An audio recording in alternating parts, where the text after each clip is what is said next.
भारत के आयुर्वेद और पारंपरिक चिकित्सा की सफलता में एक और नया अध्याय जुड़ गया जब विश्व स्वास्थ्य संगठन यानी WHO ने भारत की आयुष पद्धति के साथ AI जैसी मॉडर्न टेक्नोलॉजी से जोड़ने वाले प्रयासों को पूरी दुनिया के लिए एक ऐतिहासिक और आदर्श उदाहरण घोषित किया। आइए देखें किस तरह भारत के आयुर्वेद ने गुमनामी से ग्लोबल पहचान तक का सफर तय किया है।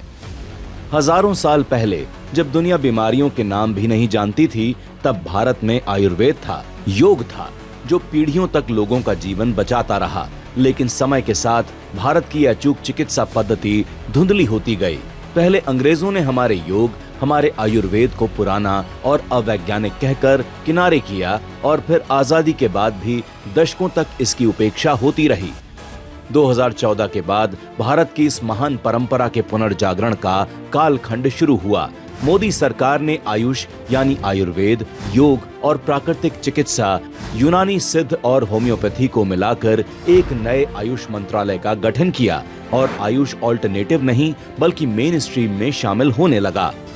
7,55,000 से अधिक पंजीकृत आयुष डॉक्टर्स, 886 UG और 251 PG कॉलेज, 3,844 अस्पताल और 36,848 औषधालयों के साथ देश में आयुष का एक व्यापक नेटवर्क तैयार हुआ। इसके साथ 2018 में आयुष ग्रिड नाम का डिजिटल प्लेटफॉर्म शुरू किया गया, जिसने प्राचीन आयुर्वेद को AI, machine learning, data telemedicine जैसी 21वीं सदी की तकनीक से जोड़ दिया। मेडिकल डेटा को स्टोर करने के लिए सही पोर्टल, मेडिकल से रिलेटेड शब्दावली और बीमारियों का वर्गीकरण करने के लिए नमस्ते पोर्टल और आयुष रिसर्च पोर्टल, जिसमें 43,000 से अधिक आयुष रिसर्च उपलब्ध हैं। साथ ही आयुष डॉक्टर्स को डिजिटल एजुकेशन की ट्रेनिंग भी दी जा रही है। आयुष के लिए भारत के प्रयास अब केवल घरेलू नहीं बल्कि आयुष वैश्विक आंदोलन बन चुके हैं, जिसका प्रमाण है 100 से अधिक देशों को भा चुका भारत का पारंपरिक चिकित्सा मॉडल।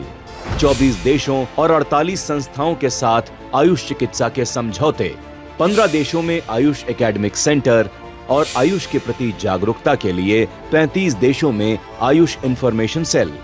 भारत ने आयुष पद्धति से इलाज कराने वाले विदेशी मरीजों को आयुष वीजा, 2024 में ICD द्वारा पारंपरिक चिकित्सा को मान्यता।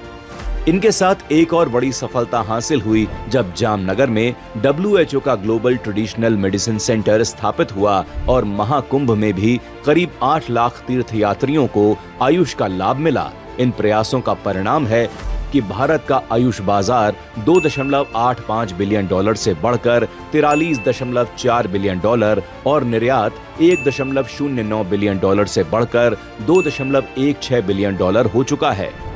जड़ी बूटियों से लेकर मॉडर्न AI तक आज भारत दुनिया को हेल्थ केयर का रास्ता दिखा रहा है और WHO द्वारा तारीफ हेल्थ केयर में भारत के ग्लोबल लीडर की पहचान पर मोहर लगा रही है।